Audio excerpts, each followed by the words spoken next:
Hello, everybody, and welcome to the Art of Inspired Selling. My name is Catherine Evans, and I'm the host of the show where I interview successful B2B entrepreneurs that are not just surviving in the new normal, but they're actually thriving. And today, my guest, whose name is Terri Maurer, she's founder of the Maurer Consulting Group, and she can be found at maurerconsultinggroup.com. After college, Terri spent more than 3 decades operating in interior design and other small business models, serving in local and national leadership levels for the American Society of Interior. Terri is unlike many business coaches, advisors, and consultants. Her speak simple English, shoot from the hip partner, Maurer chooses to have simple conversations with business owners and leaders ready to move their firm to a higher level. She takes a collaborative approach to identifying your small business challenges and developing solutions. And today we're going to talk about marketing to survive or thrive in unsettling times. So welcome to the show. I'm going to bring my guest Terri on to talk more about that for you today. And we're going to deliver teachable moments that you can implement immediately in your business. Hey, Terri, how are you? I'm good, Catherine. How about yourself? I'm fine, thank you. How are you holding up in this election, day after? Did you make it through the day? Did you sleep? I'm not thinking about it. I'm not thinking about it. It's going to be what it's going to be. And as long as we voted, we contributed. I have this, someone put on Facebook, I think, and it was, I feel like I just finished a team project in college where I'm waiting for the professor to submit a grade. I know I did my part. Did you? So that's kind of like how we feel, right? We voted, we did our part. And the other thing that I thought of this morning is that our country is just so divided, but it's Team America. We live in a free country where we can be entrepreneurs, we can make the choices, people just flock to this country to have what some people might take for granted. And so just waking up in the land of the free and the brave is already winning, right? So we need to remember that we're Team USA, we're all on the same team. We're all in this together, and we're all going to make it together. So that's my inspiration for the day. There you go. Yeah. So Terri, welcome to the show. And as always, I ask my guests, what is it that inspires you every day to get up and do what you do, to help small businesses, to teach your subject matter expertise, and to keep thriving in the now normal? What is it that you do? I've had people ask me why I haven't retired by now after 30 years in design and still going and, now pivoted towards, this new thing. And it's like, my brain does not have an on or off switch. I can't stop it from solving things. And I don't have the heart to stop sharing things. So that's kind of why I still do what I do. So a lifelong learner and a lifelong teacher. Absolutely. Teacher, coach, consultant, you're here for the long haul. Yep. That's wonderful. So what are you going to talk to the audience about today? Marketing is near and dear to my heart. What got you into marketing? Well, part of my life, the top of my design career, I was the national president of the American Society of Interior Designers. And from that unique perspective, I could see that a lot of designers didn't know much about doing business, mainly because within the programs, they are so crammed with design. Mm-hmm. That working in their business, right? For the business, right. There was very little time for any education on business. So I started right out of there coming up with continuing education programs on, business topics that designers would benefit by. And I've just kept going from there. Okay. And then I finally decided I can design businesses as well as I can design offices. That's how you put it all together. They're very much alike. Well, today I'm hoping we can both inform and inspire our audience to market to survive. So let me go ahead and share the screen so you can get started, and we can let me share. And if you're tuning in just by audio, I'm going to be sharing a screen that is a slide presentation that Terri put together. So I will make my best effort to read the slides so that everybody can hear what they say. Take it away, Terri. Okay. Well, obviously, we all know we're in trying times, and they're sure as heck unsettling, and it's got nothing to do with the elections. This is just the newest upsetting thing. Yes. So, I mean, when you think back, you may have been around when 9/11 happened here in the United States. And it was like all of a sudden, we were sure this was absolutely the worst thing that ever happened to us in our lives. And it messed with the economy. People didn't know what to do. People stopped buying. People stopped doing most everything. We were in such a state of shock. But we made it through. Yes. Some people's businesses made it through. Some people went into other lines of business. Some went back and got a job. Everything changed, and we had to change with it. But we survived. We struggled through it, and we survived. And just when it was starting to get back to normal, whatever normal is, we hit the 2008-9 recession, and that didn't seem to ever want to go away. And again, small business people like ourselves were put in very unsettling times. What do? We don't know. How do we find out? We don't know. What am I going to do to survive? And that's what it comes down to. It just comes down to survival. So it finally, we worked our way through the recession, and things looked like they were going pretty good. The economy was picking up. People in small businesses that I was talking to were, saying they were having a great year. They finally got back to where they had been. Some people told me that they had doubled or tripled their businesses during the recession. Those are the people I always want to talk to. Right. What did they do? Yeah. How did you do it? So, we managed those that kept trudging, like we do, especially if you're a solopreneur. It's like there's 8,000 things to do and only you to do it, which is a challenge in itself. So the economy got better, money was flowing again, and we thought, we're back to normal. And then it hit the fan. Earlier this year, we heard rumors about some new nasty flu that was going around. And then in less than a nanosecond, they go, no, it's not really a flu. It's a virus. It's devastating. It kills people, and it's all over the world. It's not just here. So here we are back in another mess. From the earliest part of this February, March, April, everybody was in, oh my God, what are we going to do mode. It's like we didn't know. Nobody knew enough about what was going to happen. We still don't know what's going to happen. But businesses seem to be doing a little bit better by the fall. So either we're adapting and going on.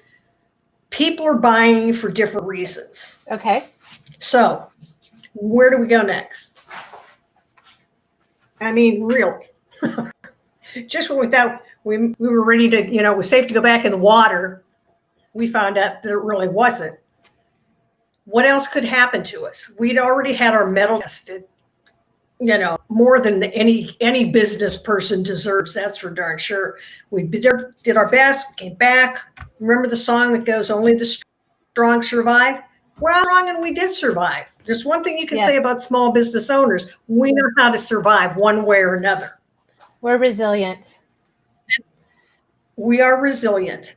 And then it happened. We all have new outfits. Our outfits now include lovely blue gloves and masks and things like that. They may not be the accessories we hoped for, but that's what they are. So let's start with the basics. When it comes to what do I do with my business? Should I quit marketing? Absolutely not. And while you talk, I'm going to add notes here, people. If you're here watching, let's see some engagement. For Terri, bring your questions. Any questions? So her first one is marketing. Should I quit? Absolutely not. Tell us why. Not a chance. Who needs to market, right? Nobody's buying anything. People are stuck in their homes. They're not doing anything. Well, you need to market. I need to market. Catherine needs to market. Marketing is a standard in business. It's something you have to do all the time. Even when you're busy, you need to market, because sooner or later those jobs are going to be finished, or those projects or the clients are going to, go off and do whatever they're doing after you sold them a product. So schedule time on your calendar every week. Put some time away, even if it's only 2 or 3 hours all through the week or in one lump sum. Put it on your calendar just like you're going to talk to a client. That's what we need to do to make sure we don't ever forget to do it. So that would be time blocking, right? Time block time. Yeah. And I usually recommend people 50% of the time you should be marketing, 50% or selling, and 50% of the time you're doing, right? So for me, my recommendation is a 50-50 split. What's yours? Do you have kind of a rule or a guideline that you tell people, or do you just say do what you can do?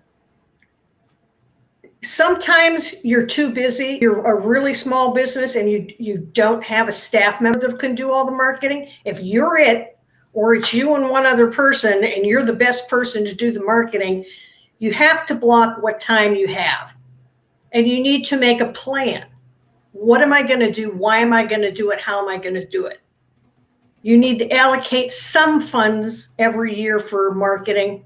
I mean, I'm not saying $100,000 a year, but there will be some cost involved in some place. There are a lot of free things we can do. And social media is free, but it takes a lot of work, and it's kind of not being. So it doesn't matter what business you're in or what specialty you have. You need to, go to that audience. Figure out who your audience is. Who is your ideal client? Yes. You're wasting time if you're shooting for the masses. The shotgun approach doesn't work. So you need to define who that person is. I call that the spray and pray technique, right? You just yes, exactly. So understanding who your target market is, that's part of my, my methodology as well. And then understand what you just said, understand where they are, understand where your target market is on social media and where they're digesting information. They could be on Facebook, but as I say about Facebook, they're on there to watch cat memes, right? Or to take the silly quizzes. They're not necessarily there on a LinkedIn, like on a platform like LinkedIn, to learn about business and to do professional networking. So understand which platform. And the access to people on Facebook without paying for it has become very, very bad. It's you need to know how to do it and do it right. So no matter what your specialty is, you still got to market.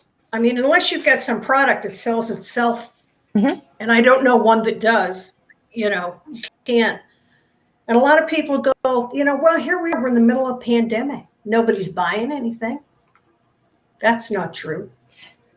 Customers are all locked down. No, they're not all locked down. In some areas, they're pretty locked down, but not all of them.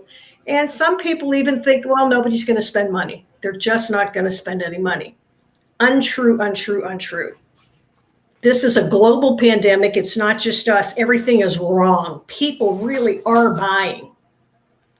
And I did some research, got some statistics, and I've got a chart here of what things. E-commerce is huge. If you have to stay at home, you still got your computer, you still got your internet, you can go online and buy.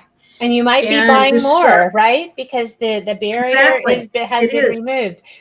If your boss isn't looking over your shoulder. You may never have bought groceries online before, but people are doing it now. You may not have, your idea of a good time was to go to the mall and go shopping. That's not as available right now as we would like it to be.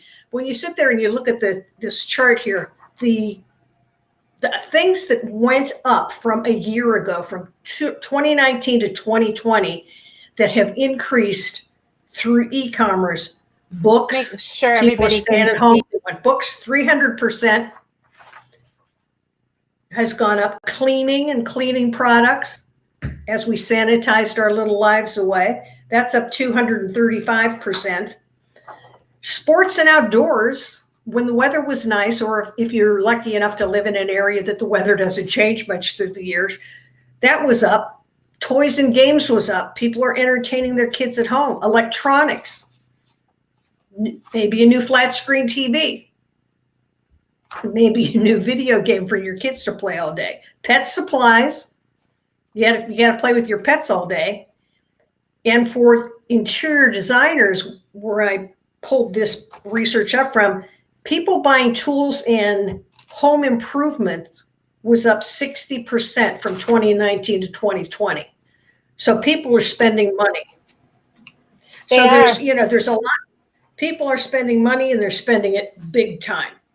So they're buying. Do your customers know that you're out there and you're selling? If you haven't told them, if you haven't got in touch with them, if you did post on your website that you are in business and these are your hours and this is how you're operating, they need to be able to find that. There's nothing worse than wanting to go someplace and going online and going, hours may not be accurate. If you're out there, let them know.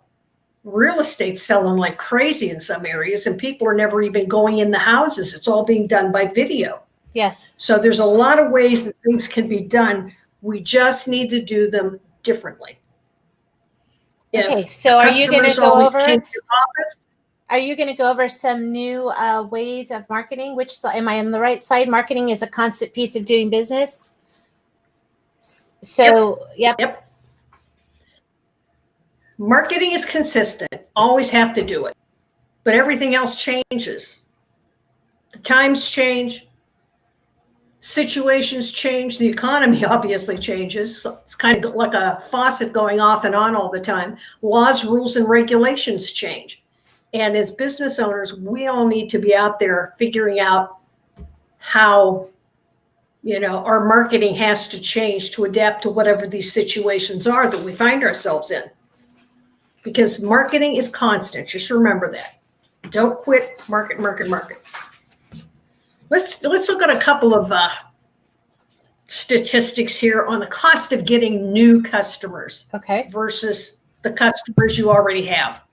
To get a new customer can cost 5 times more as retaining one of your existing customers. You can increase a customer retention by only 5%. If you only keep 5% of your customers, you can increase your profits between 25 and 95%. That's a powerful statistic, right? It's the easy way. It's the easy way. And a success rate of selling to somebody that already knows, likes, and trusts you, that's 60 to 70%. But the success rate selling to somebody new that has to get to know you and that stuff, it's like 5 to 20%.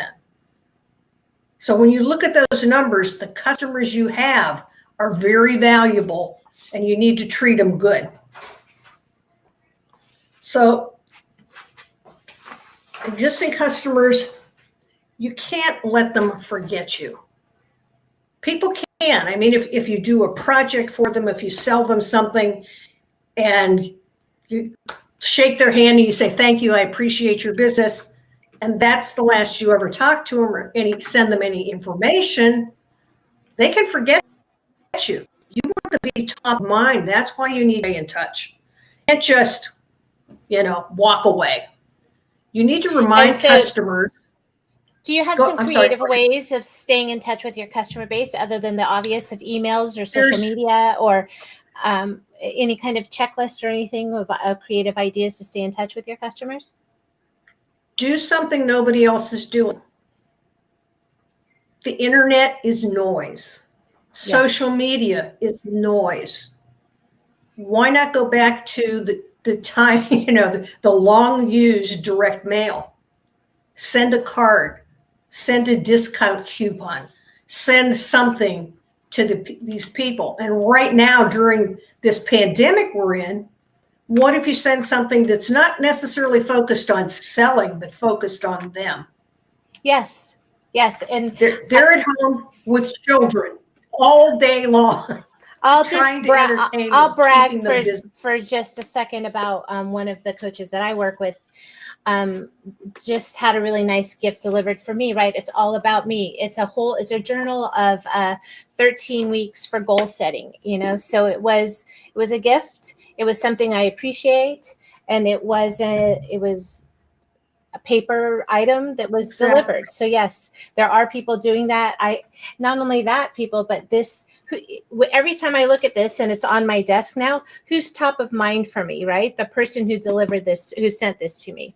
So that is a great tip that you exactly talk about. I've talked to people that have created coloring books. You can go online and there are like coloring sheets that you can download for free. Send them to somebody that has 2 or 3 kids. You can sort through them based on, oh, your daughter likes ballet. Look for ballet pictures and send those for her. The son likes trucks, found trucks. Let them know that you care about them and that, we are all going through this together, and it's a pain in the neck and other places. But, you can't ignore the customers. There are a lot of ways to get them, call them up. Just touch base, even if you haven't done business with them in some years. Just tell them you're just reaching out to your customers and, making sure everybody's okay, if there's anything you can do for them. And that doesn't necessarily mean, can I sell you something? Right. This is letting people know that you care. That they're in a situation that's different than anything from ever before. And so are we. So we know the stress from staying at home. We know the trauma that goes with all these things. So it's like, what do you do when you're really stressed at home? Do you sit down and drink some fancy tea that you're treating yourself with? Why don't you send some to them? Great idea. Send them a pound of gourmet coffee. Just say, let's sit down and we'll talk on a video. And there's companies out there. Somebody that's in one of my masterminds, and I'm sorry I don't have her information. And that's what they do. Actually, they do custom gift sending for your clients. So if you don't even have the time, there's companies out there that do corporate gifts. After this, I'll drop it in the show notes of the name of the company that does that. But personalize your gift, find what would be impactful for them, ask questions. That's part of your discovery process too, people. When you're bringing customers on, find things that make them unique so that you can remember that, put it in your CRM, and then send out whatever isn't as costly, right? It doesn't have to cost a lot to send a note. Right. No, absolutely. And it's just a way. Sales and marketing today isn't sales pitches. It's relationships. Yes. And building the relationship. This is a great opportunity to work on relationship building with a customer. Mm-hmm. Find out something about them. Just having a general conversation and take notes. What are they saying? They've had it with the kids. They're ready to, put them on the curb with a sign, free to a good home.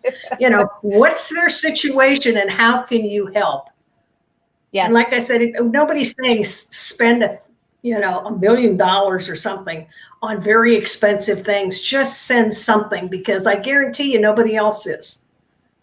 And all you want them to do is remember you.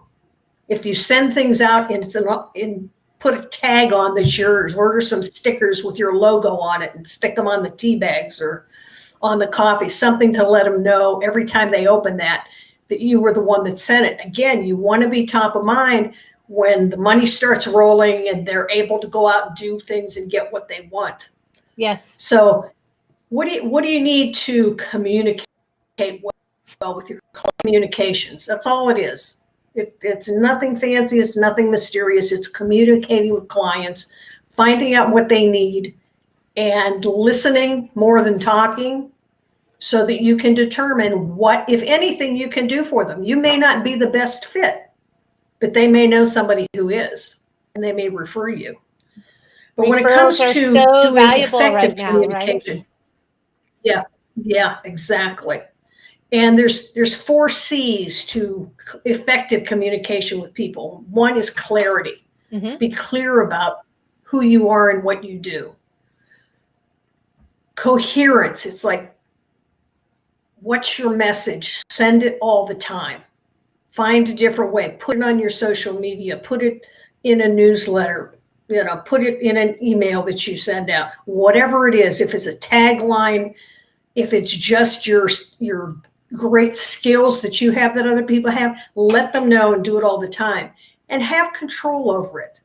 Don't just do this, fly by the seat of your pants. Oh, somebody called me and they want me to put an ad in this book. So I spent $50 on it. And it's like, do you ever hear from those people? Oh, no. It's like focus and control, plan, strategies, and the tactics that are going to get you where you want to go. And credibility. There's nothing more valuable to communicate with people than using it as a way to build your credibility. So whether that's testimonials or social media, recommendations and things like that, build your credibility. That's what you want them to remember about you when the meeting's over, the phone call's over, or whatever. So well-written marketing messages are important. And understanding your unique value proposition and how you can weave that into your messaging is so super important as well, right? That's definitely someplace everybody needs to start. Yeah. Exactly. And it's one of those things, before you start marketing, you need to know who you are and what you do and why people should buy from you. And if you can't answer those questions and communicate those to people, you're one of the many unbranded, unknown noise out there that people get to look through and try to find people. So you want to stand out, and you want to stand out for what you are. And that's an important part of it. So marketing, it's a key business concept, and it helps build credibility, and all that should be everywhere. It's on your letterhead, it's on your business card, it's on your newsletter, it's on your website. Anything you do, anything you put out needs to have that information on it, because then you get that consistency. Yes. Gonna start coughing here. So during these times, what are the best marketing channels? The best communication channels happening right now are email campaigns. People who may ignore your email at work probably are going to open it at home, and they're going to read it because they've got more time. They're going to pay attention to it. Or pick up the telephone and call them. Have a conversation with people. It's like an email is words, it's text. But if you pick up a phone and you grab any one of the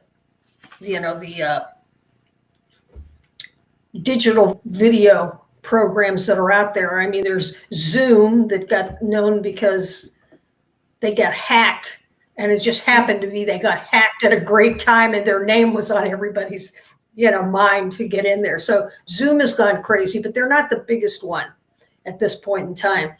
So if you go to a video call, you can put yourself in it. You can put your personality into it. Yes. People can look you in the face. They can look you in the eye and know who you are. Do I like this person?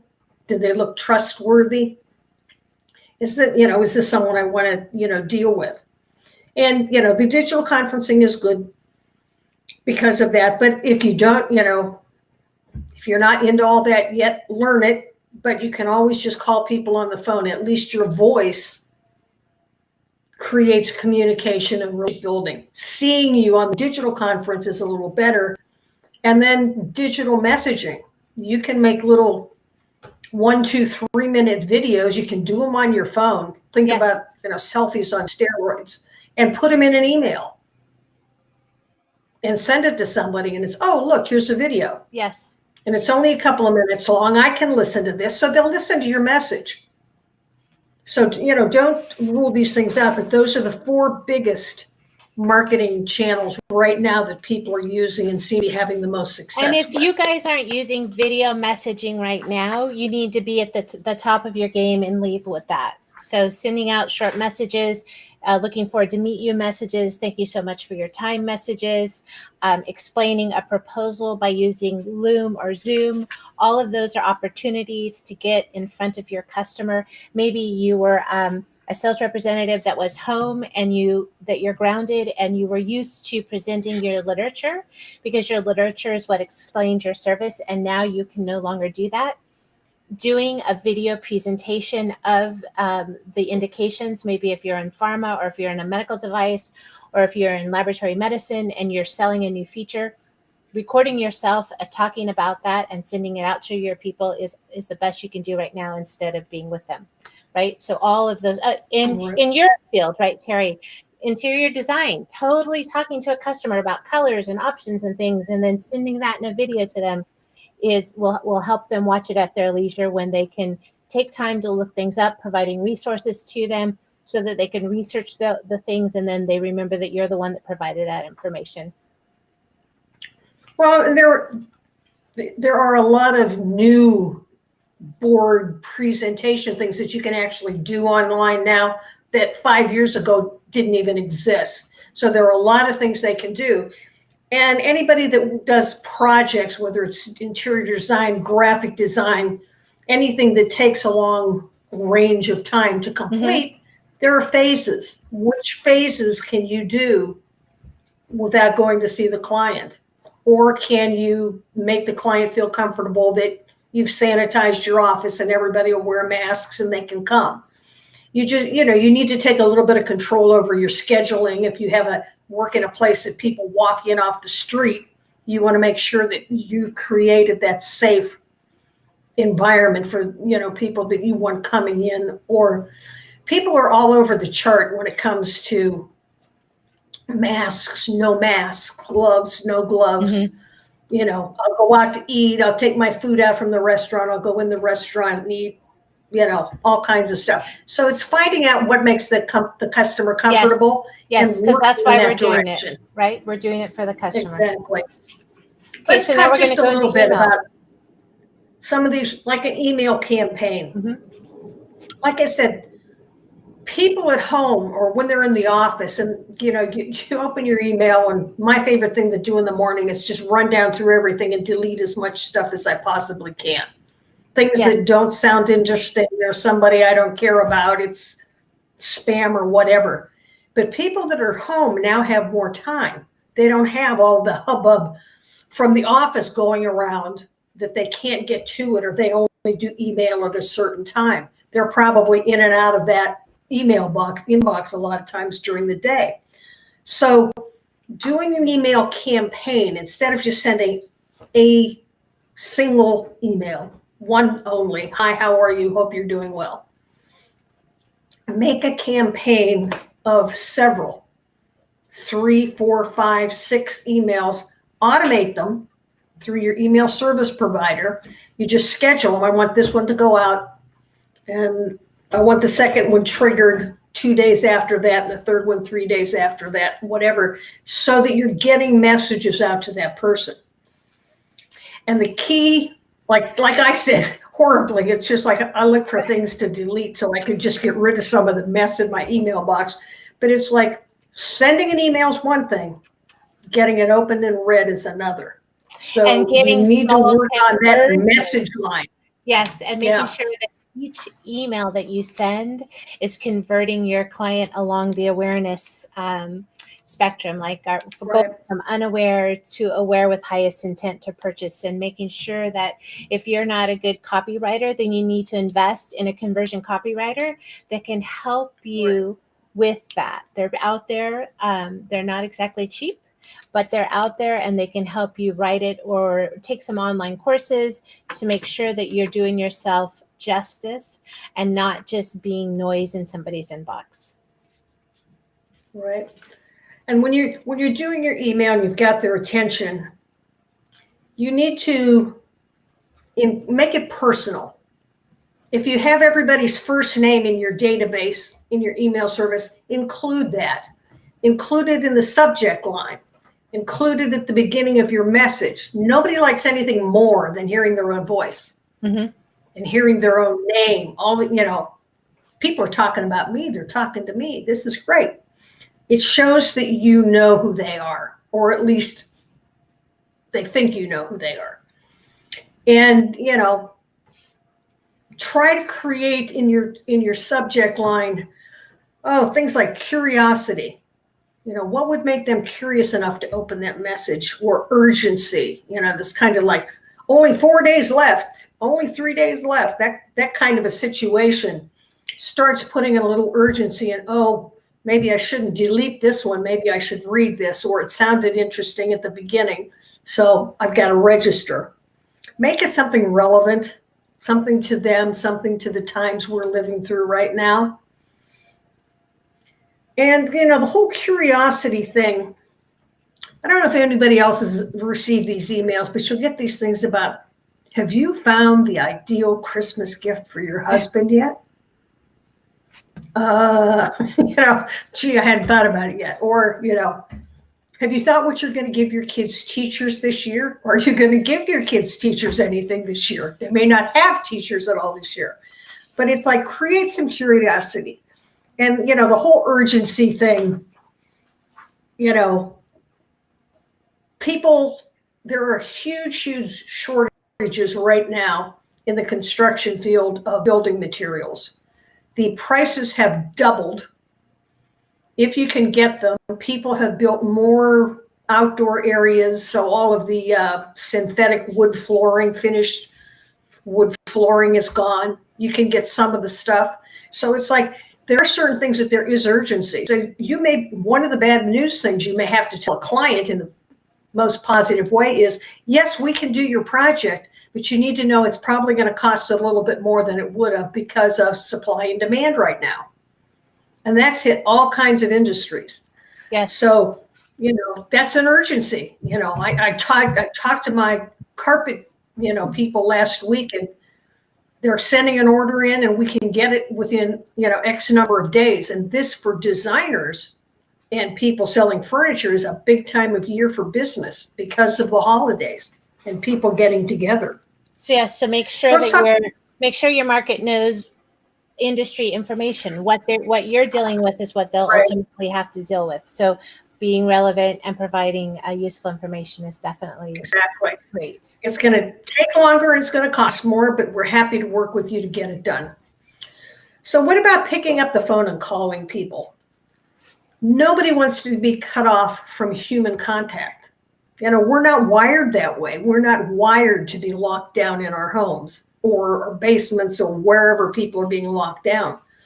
So you might not be able to do normal business routines on the phone, but keep in touch with that client. That's that reach out and touch me saying that they had. And then the face-to-face. You can do face-to-face. You can just do it through your computer like we're doing right now. Yes. So again, that brings your personality in. If you're got a client, somebody that was a hot lead, and then all of this hit, like, how do I get to that person? How do I continue building the relationship? That's a great way to do it. I think FaceTime, I think, is the biggest of the one digital sharing things. There's a chart that was on here, and I would have expected when I was looking for this that Zoom would have been first, but they're only third. They're back quite a ways. Yes. So there are dozens. It's like Google Hangouts. It's Facebook live streaming. There are tons and tons of them. If Zoom is beyond where you want to go and it's just too much time and trouble, start looking at the ones that are easier through most of the social media companies now or platforms have added this type of thing in. So go ahead and do it. What date would Skype, you have to. March. It's interesting that Facebook launched their rooms and their video conferencing a little late in the game, yet because of their sheer reach, right? It took off faster than Zoom did. So that's just an interesting statistic. And in case you guys are, Zoom is big. Pardon me? Zoom is big. I said Zoom is big. Yes. And if you need big, go to Zoom. But if you're doing something smaller on scale and you want to be a little bit less formal, there are dozens and dozens of options out there that you can go to. And most of them are pretty easy to use. So what about teleconferencing? You can just have a chat. Call them up, say, hey, let's have coffee. Make yourself coffee at your place. I'll have some at mine and we'll have coffee. And I mean, it can be simple. It doesn't have to be anything difficult. Just, hi, this is Terri. I'm, wanted to see if, you and your family are doing all right. If there's anything that we can do, we are in business and helping people. And, it's like, show that you care. Show something about them. I know you and Bill have 3 kids that aren't in school right now, and I've got my 2. And maybe you found a solution for dealing with your kids and entertaining them and keeping them busy and keeping their mood elevated. Share it. Yes. Say, this works for me. What have you found? Just start a conversation and talk. They want to know that you care. You're talking about marketing. You're talking about promotion. You're staying in touch and communicating. And I think the theme of everything that you're saying here is don't curl up in fetal position, just do something. There's so many different options for you to get in front of your customer and to stay in communication with them. Make sure you're doing one. Choose one that fits your budget. Choose one that fits your personality. Choose one that fits your business. Choose one that fits your target market and makes them most comfortable, and just do it. Don't put it off. Start your Monday morning off. Make sales calls. If it makes you comfortable, write a script. If you're going to call them on the phone, just say, you don't have to read it. We all know when somebody calls us on the phone and they're reading a script. It's like you're listening for them to turn the page as they go along. But it's like, jot down, introduce myself, put some bullet points that you want to bring up during your discussion, and just do that. But you need to listen to what they need. Mm-hmm. So the video marketing, which is put a video in your email, post them on social media, post them on your website. People will go in and see that. Everybody loves videos. And I look at these, do-it-yourself videos, as like I said earlier, the selfies on steroids. It's like, this is it. This is how I need to do this. But, you want to be in their face, so to speak, so that they know you and who you are and get a feel for your personality and how you do things. So let's go. Let's move on, because we're running short on time. So let's see. So we're almost done. So let's talk about thriving, right? Exactly. Okay. So how are we going to thrive through this? Marketing is for short term. It's kind of the now, what do I do now so that I can keep in business? Thriving is not short term. That's long term. It's our future. So we need to think in different mindsets. What am I going to do now? And plan out, what do I see my business becoming again? Once we get back to some version of normal, what am I going to do?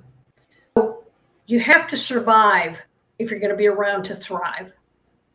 Yes. And you need to change directions. You can't keep doing things the way you were doing them before, because it just doesn't work.